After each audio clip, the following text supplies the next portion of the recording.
Hari ni hari Ahad, hari terakhir kita. Alun nak terbaik daripada korang. Alun. Jangan malukan Datuk Zul. Mun, apa pasal kecoh tadi? Macam biasalah. Anak bos Sam nak barang lebih. Kalau tak kena kontak Datuk Zul, dia orang dah lama jadi abu.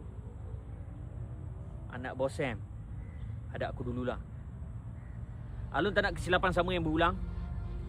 Ingat, satu kepala, satu barang. Apa dia? Satu kepala, satu barang. Satu kepala, satu barang. Let's go. Syahrul dari pengan pada hari ini. Masa kita lihat